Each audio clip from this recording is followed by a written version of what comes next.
నమస్కారం. సింగడిలో భాగంగా financial literacy కార్యక్రమానికి స్వాగతం. డిడి యాదగిరి ప్రేక్షకులకి ఇప్పుడు అంతా కూడా ఇన్కమ్ ట్యాక్స్ ఫైల్ చేసే సమయం. సో చాలామందికి ఇన్కమ్ ట్యాక్స్ ప్లాట్ఫామ్స్ తెలియవు అండ్ అలాగే చాలామందికి ఇన్కమ్ ట్యాక్స్ గురించి కొంతమందికి ఇంకా అవగాహన లేనటువంటి పరిస్థితి ఉంది. Even though they are employees, కొంతమందికి, అందరికీ కాదు, కొంతమందికి ఈ అవగాహన లేకపోవడం వల్ల దూరదర్శన్ యాదగిరి మీ ముందుకి అసలు ప్రత్యేక అవగాహన కార్యక్రమాన్ని తీసుకురావాలన్న ఉద్దేశంతో ఈ కార్యక్రమాన్ని నిర్వహిస్తాం జరుగుతోంది. సో చార్టెడ్ అకౌంటెంట్ గారు మనకి స్టూడియోలో అందుబాటులో ఉన్నారు, రామేశ్వరం గారు. సో ఆయన అడిగి రామేశ్వరరావు గారు మీకు క్లియర్గా చెప్తారు అసలు బేసికల్గా ఇన్కమ్ ట్యాక్స్ మనం ఎందుకు పే చేస్తున్నాం, ఎందుకు పే చేయాలి, అండ్ ఇన్కమ్ ట్యాక్స్ పే చేయడానికి ఆ స్ట్రక్చర్ ఎలా ఉంటుంది, ఈ డీటెయిల్స్ అన్నీ కూడా సార్ని అడిగి తెలుసుకుందాం. నమస్తే సార్.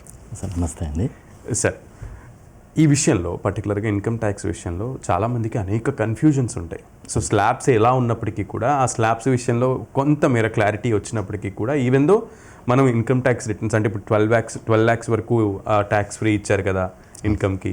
సో మనం ఇన్కమ్ ట్యాక్స్ ఫైల్ చేయాలా, అంతకుముందు నుంచి చేస్తున్న వాళ్ళు కంటిన్యూ చేయాలా వద్దా అని ఇలాంటి చాలా క్వశ్చన్స్ ఉన్నాయి. అసలు బేసికల్గా అసలు ఇన్కమ్ ట్యాక్స్ ఎందుకు పే చేయాలి మనం, అండ్ చేస్తే ఆ స్ట్రక్చర్ ఎలా ఉంటుంది, అండ్ దీంట్లో స్లాబ్స్తో నిమిత్తం ఉంటుందా? సార్ ఖచ్చితంగా సార్. నమస్తే అండి అందరికీ. సో మనం యాక్చువల్గా చాలామంది కూడా నన్ను అడుగుతూ ఉంటారు, అసలు మేము ఇన్కమ్ ట్యాక్స్ ఎందుకు పే చేయాలి అని చెప్పేసి. సో ఇన్కమ్ ట్యాక్స్ ఎందుకు పే చేయాలి అనే దగ్గర మొదలు పెడితే అసలు ట్యాక్స్ ఎందుకు పే చేయాలి, ఇన్కమ్ ట్యాక్స్ పక్క పెట్టేసి ట్యాక్స్ ఎందుకు పే చేయాలి, ట్యాక్స్ పే చేయడం వల్ల మాకేమైనా బెనిఫిట్స్ ఉన్నాయా అని చాలామంది క్వశ్చన్స్ అడుగుతూ ఉంటారండి. సో దాన్ని మనం మొదలు పెట్టేస్తే ట్యాక్స్ అన్నది ఇది మన ఇండిపెండెన్స్ వచ్చినప్పటి నుంచి స్టార్ట్ అయింది ఏం కాదు. ఎప్పుడో బ్రిటిష్ రూలింగ్ నుంచి, అంతకుముందు కింగ్డమ్స్ రాజులు పరిపాలించినప్పటి నుంచి కూడా ఈ పన్నుల వ్యవస్థ అనేది ఉన్నదండి. సో పన్నులు, ఈ ట్యాక్సెస్ పే చేయడం వల్ల గవర్నమెంట్ నేషనల్ సెక్యూరిటీ కావచ్చు, డిఫెన్స్ ఇట్లా హెల్త్, ఎడ్యుకేషన్, సో ఇలా చాలా మటుకు తిరిగి మళ్ళా సిటిజన్స్కి ప్రొవైడ్ చేస్తుంది. సో ఫండ్స్ అనేది గవర్నమెంట్ కలెక్ట్ చేసి తిరిగి దేశ అభివృద్ధి కోసం పే చేస్తుంది. సో పన్ను ట్యాక్సెస్ అన్నది కంపల్సరీగా కట్టాల్సిన ప్రాథమిక బాధ్యత అండి ప్రతి పౌరుడికి. సో మరి ట్యాక్సెస్, ఇన్కమ్ ట్యాక్స్ ఒకటేనా అంటే చాలా రకాల ట్యాక్సెస్ గవర్నమెంట్ కలెక్ట్ చేస్తుందండి, లెవీ చేసి కలెక్ట్ చేస్తుంది. సో అందులో భాగంగా డైరెక్ట్ ట్యాక్సెస్ ఉన్నాయి, ఇండైరెక్ట్ ట్యాక్సెస్ ఉన్నాయి. సో డైరెక్ట్ ట్యాక్స్లో మేజర్గా ఇన్కమ్ ట్యాక్స్, ఇండైరెక్ట్ ట్యాక్సెస్లో జిఎస్టీ, కస్టమ్స్. సో ఇప్పుడు ఫర్ ఎగ్జాంపుల్ మన ఇండియా నుంచి ఇంపోర్ట్ చేసినా, ఎక్స్పోర్ట్ చేసినా అది కస్టమ్స్ డ్యూటీ లెవీ చేస్తుంది. సో అలా కాకుండా గూడ్స్ సేల్ చేసినా లేదా సర్వీస్ రెండర్ చేసినా అది జిఎస్టీ అనేది ఒకటి ఉంది. సో ఇవి ఇప్పుడు మన టాపిక్ ఇన్కమ్ ట్యాక్స్ కాబట్టి, సో ఇన్కమ్ ట్యాక్స్ గురించి మాట్లాడితే, సార్ ఇన్కమ్ ఉంది అంటే దాని మీద ట్యాక్స్ లెవీ చేస్తుంది. సో లెవీ చేసి కలెక్ట్ చేస్తుంది. సో మరి అలా ఎలా కలెక్ట్ చేస్తుంది? సో మనం ఇంకా బేస్ రూట్లోకి వెళ్తే ట్యాక్సెస్ అన్నది ఇది మన డెమోక్రటిక్ కంట్రీ. ఒకప్పుడు రాజులు ఉన్న టైంలో రాజు ఏం చెప్తే అది నడిచిపోయేది. సో మన ఇది డెమోక్రటిక్ కంట్రీ కాబట్టి ప్రజలే ప్రభువులు. సో మనం ఏం చేస్తున్నాం, ఇక్కడ స్టేట్లో అయితే ఎమ్మెల్యేలని, సెంట్రల్లో అయితే ఎంపీలని. సో ఇది ఎంపీలని అందరినీ మనం ఎలక్ట్ చేసి అక్కడ లోక్సభలో, రాజ్యసభలో కూర్చున్న వాళ్ళు చేసే చట్టాలు.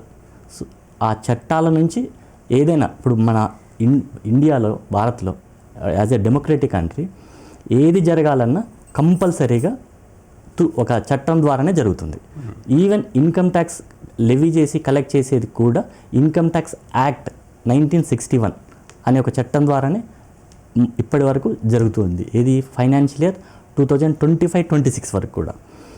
ఇప్పుడు ఈ ఫైనాన్షియల్ ఇయర్ 26-27 నుంచి కొత్త చట్టం వచ్చిందండి. ఏది? Income tax act 2025.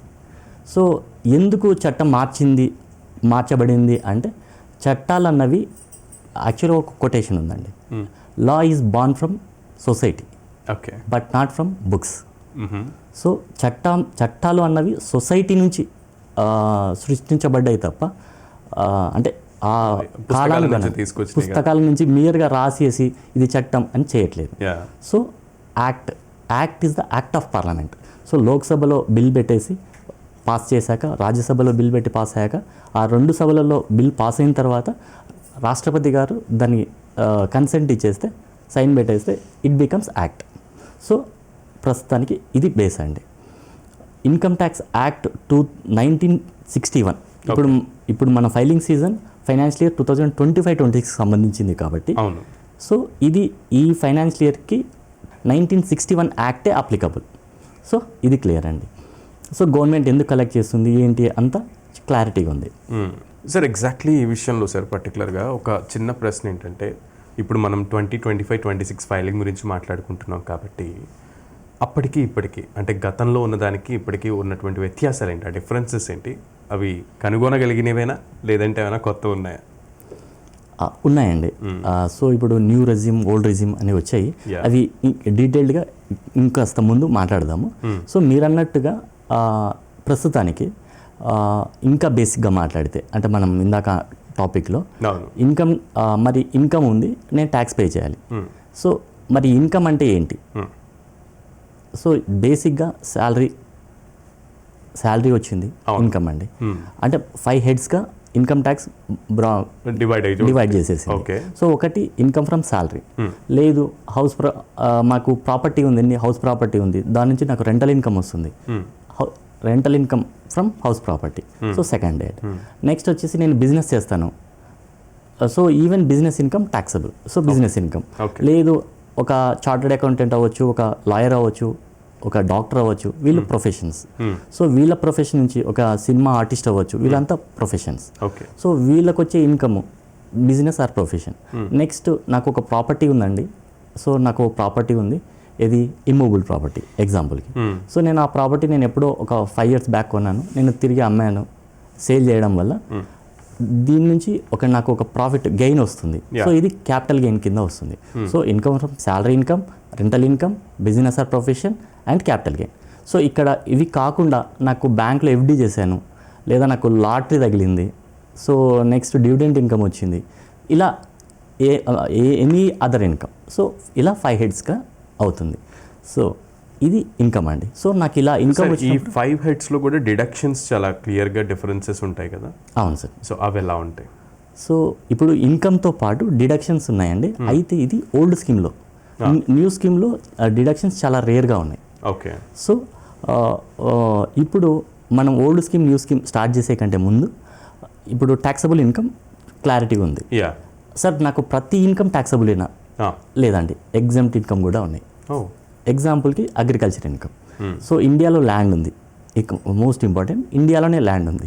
నేను ఆస్ట్రేలియాలో నేను అగ్రికల్చర్ చేశాను, నేను ఇక్కడ ట్యాక్స్ బెనిఫిట్ తీసుకుంటాను అంటే లేదండి. సో ఇండియాలో ఉండే ల్యాండ్లో అగ్రికల్చర్ యాక్టివిటీస్ చేసి సో దాని నుంచి వచ్చిన ఇన్కమ్ కంప్లీట్ ఎగ్జామ్షన్ అండి.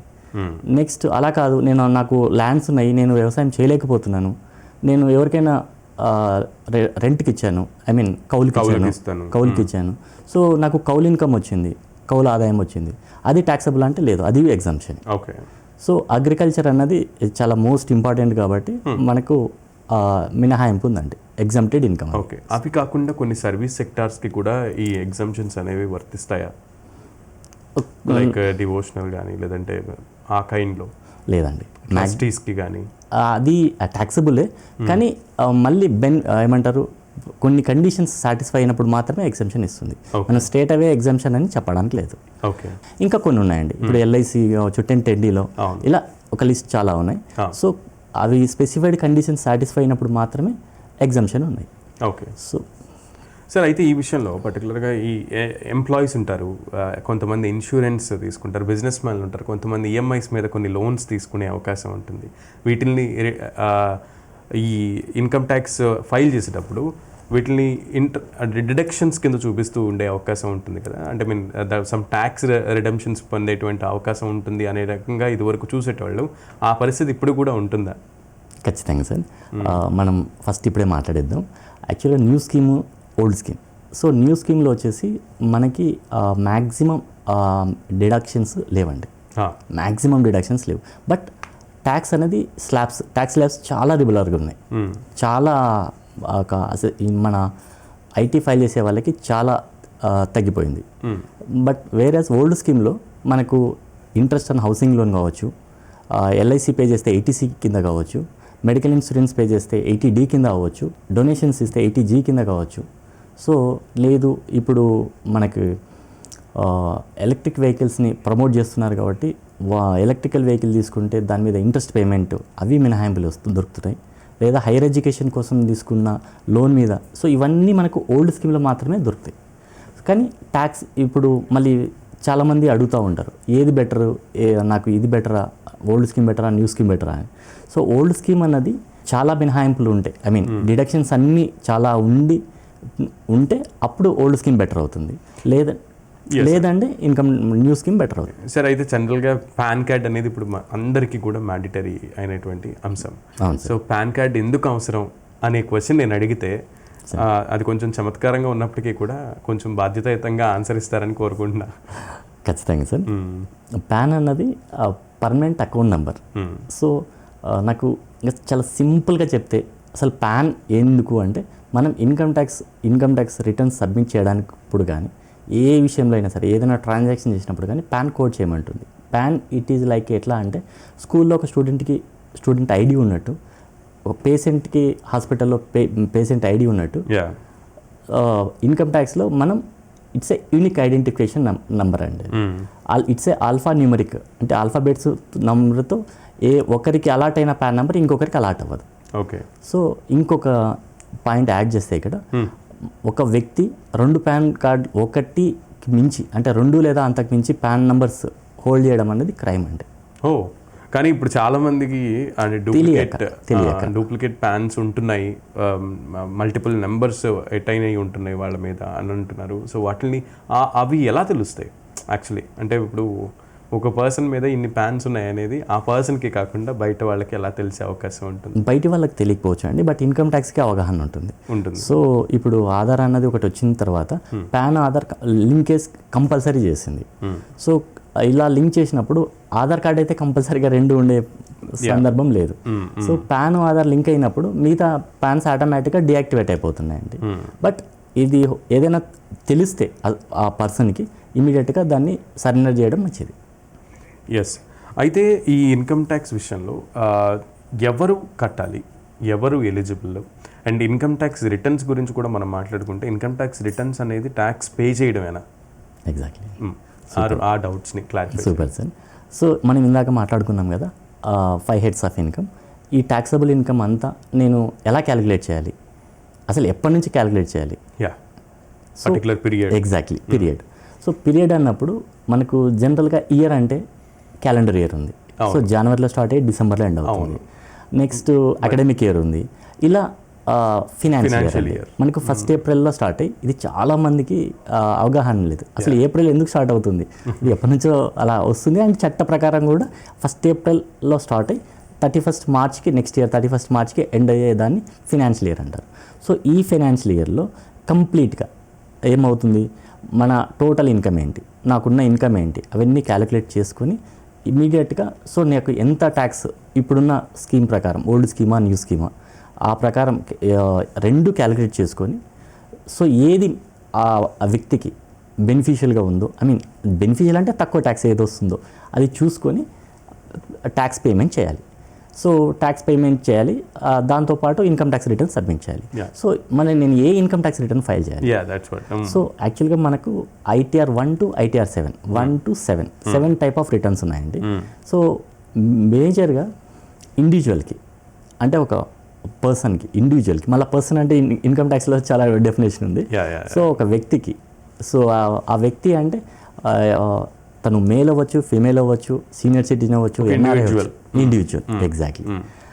సో ఆ ఇండివిజువల్కి 1 to 4 అప్లికబుల్ అండి. సో ఆ 1 to 4 అన్నది కూడా ఏంటి, నాకు ఓన్లీ శాలరీ ఇన్కమ్ ఉంది, నాకు శాలరీ ఇన్కమ్ ఉంది అన్నప్పుడు ITR 1, లేదా నాకు ఇంట్రెస్ట్ ఇన్కమ్ ఉంది ITR 1 అప్లికబుల్. వాటితో పాటు నాకు క్యాపిటల్ గెయిన్ ట్రాన్సాక్షన్స్ ఉన్నాయి, నాకు బిజినెస్ లేదండి కానీ అన్నప్పుడు ITR 2 అప్లికబుల్ అవుతుంది. నాకు బిజినెస్ ఉంది కానీ నేను రెగ్యులర్గా బుక్స్ ఆఫ్ అకౌంట్స్ మెయింటైన్ చేయట్లేదు, ఒక స్కీమ్ ఉందండి ప్రెజెంటివ్ బేసిస్ అని. సో నాకు టర్న్ ఓవర్ 2 crores లోపే ఉంది. సో నేను 8% లేదా 6% డిపెండ్స్, అది కండిషన్స్ ఉన్నాయండి, డిజిటల్ అనేది మాట్లాడదాం.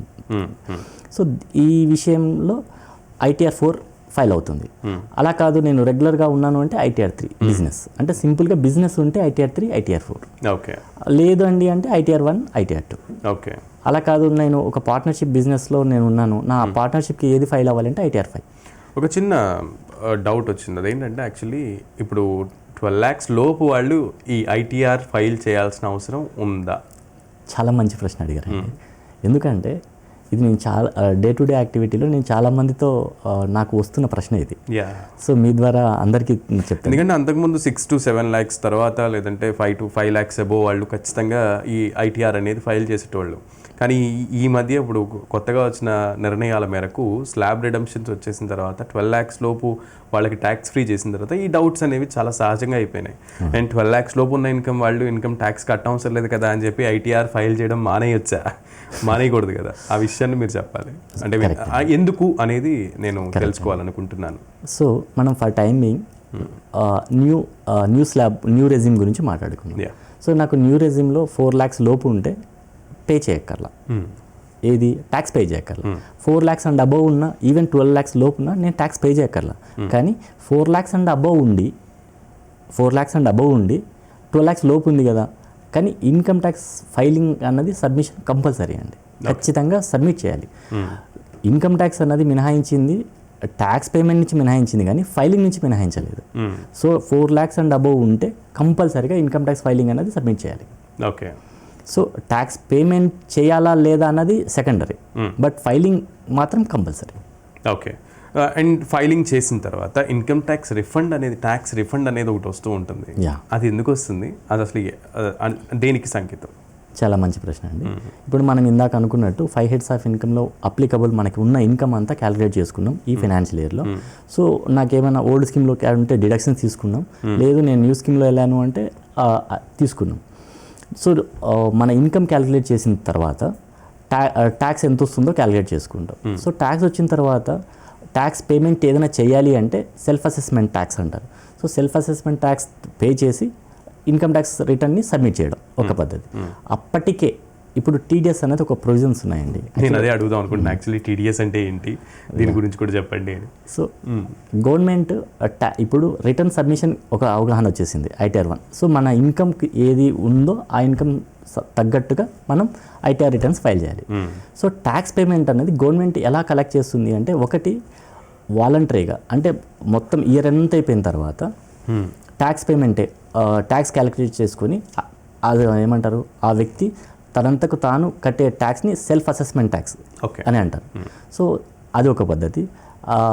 సెల్ఫ్ అసెస్మెంట్ ట్యాక్స్ కాకుండా గవర్నమెంట్ ఏంటంటే ఈ వ్యక్తికి ఎక్కడైతే సోర్స్ ఉందో, సోర్స్ ఆఫ్ ఇన్కమ్, ఆ సోర్స్ ఆఫ్ ఇన్కమ్కి ఒక డైరెక్షన్స్ ఇచ్చేసింది. మీరు ఆ అమౌంట్ పే చేసే అప్పుడే మీరు ట్యాక్స్ కట్ చేసి నాకు రెమిట్ చేయండి అని గవర్నమెంట్ ఆ పర్టికులర్ పర్సన్స్కి, సే ఫర్ ఎగ్జాంపుల్ ఒక పర్సన్ ఉన్నారు, బ్యాంక్లో ఫిక్స్డ్ డిపాజిట్ చేశారు. ఫిక్స్డ్ డిపాజిట్ చేసినప్పుడు ఫిక్స్డ్ డిపాజిట్ మీద ఇంట్రెస్ట్ పేమెంట్ అవుతుంది. సో ఇంట్రెస్ట్ పేమెంట్ చేసేటప్పుడు ఆ బ్యాంక్ ఏం చేస్తుంది, ఇంట్రెస్ట్ మీద ఒక 10% కట్ చేసేసి గవర్నమెంట్ పే చేసేస్తుంది. ఓకే. సో ఆ 10% పేమెంట్ అవ్వగానే ఈ పర్టికులర్ ఆ వ్యక్తికి సంబంధించిన పాన్ నెంబర్తో TDS రిటర్న్ ఫైల్ చేసేస్తుంది. సో ఇతని వ్యక్తిగత ITRలో 26A అని ఒక స్టేట్మెంట్ ఉంటుందండి. ఆ 26A స్టేట్మెంట్లో రిఫ్లెక్ట్ అవుతుంది. ఓకే. సో అలా కాకుండా ఇంకా చాలా, ఇప్పుడు శాలరీ వ్యక్తి ఉన్నాడు, సో శాలరీ ఎంప్లాయర్ ఎవరైతే ఉన్నారో ఎంప్లాయరే మొత్తం ఇన్కమ్ ఏంది అనేది క్యాలిక్యులేట్ చేసిన తర్వాత వచ్చే ట్యాక్స్ మీద ముందుగానే, అంటే తనకు ఎంప్లాయీకి పే చేసే శాలరీలో నుంచే ట్యాక్స్ని కట్ చేసి, అంటే tax deducted at source. So source of income దగ్గర ట్యాక్స్ కట్ అయిపోయి గవర్నమెంట్కి రెమిట్ అయిపోతుంది. ఆ క్రెడిట్ అన్నది, ట్యాక్స్ క్రెడిట్ అన్నది మనకు ఆ వ్యక్తి 26A అనే స్టేట్మెంట్లో రిఫ్లెక్ట్ అవుతుంది. సో మనం ఇన్కమ్ ట్యాక్స్ సబ్మిట్ చేసేటప్పుడు ఈ ట్యాక్స్ క్రెడిట్ని మనం తీసుకొని మనం ఏమైనా ట్యాక్స్ పే చేయాలా, ఒకవేళ ట్యాక్స్ తక్కువ కట్ అయిపోయింది అనుకోండి, సెల్ఫ్ అసెస్మెంట్ ట్యాక్స్ పే చేయాలి. ఒకవేళ ఎక్సెస్ ట్యాక్స్ కట్ అయిపోయింది, ఎక్సెస్ ట్యాక్స్ కట్ అయినప్పుడు అలాంటి సందర్భంలో మాత్రమే ట్యాక్స్ రిఫండ్ అన్నది వస్తుంది. ఓకే.